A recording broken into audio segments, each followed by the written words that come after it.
Big boss హౌస్‌లో ఎదురు చూస్తున్న వీకెండ్ వచ్చేసింది. వైల్డ్ కార్డ్ ద్వారా అడుగుపెట్టి ఆట చూపిస్తుంది అనుకుంటే ఆఖరికి బలై హౌస్ నుండి వచ్చేసింది రతిక. ఇక స్టేజ్ పైకి అడుగుపెట్టి ఒక్కొక్క హౌస్‌మేట్ కోసం మాట్లాడుతూ పల్లవి ప్రశాంత్ కోసం కూడా చెప్తూ వచ్చేసింది.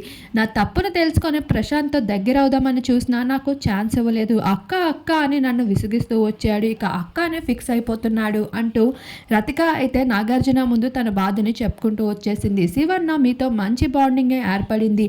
మీరు నాకు ఒక ఫాదర్‌లా అనిపిస్తున్నారు అంటూ కూడా చెప్పడంతో పాటు అమర్‌దీప్ నువ్వు కెప్టెన్ కాలేకపోయినందుకు బాధపడకు. ఇప్పుడు ఈ వీకెండ్స్‌లో ఆడుతున్నట్లే నువ్వు ఆడావంటే నీకు కప్పు కొట్టడానికి చాలా దగ్గర అంచెల్లో ఉన్నావు.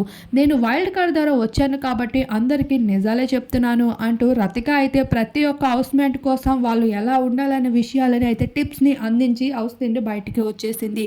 అలానే కాస్త శివాజీ జపనే కాకుండా హౌస్‌లో అందరి జపం కూడా చెయ్యమ్మా ప్రశాంత్ అంటూ రాత్రికి చెప్తూ ఒక సెటైర్ ఏస్తూ అయితే హౌస్ నుండి బయటికి వచ్చేయడం జరిగింది రతిక ఫైనల్లీ.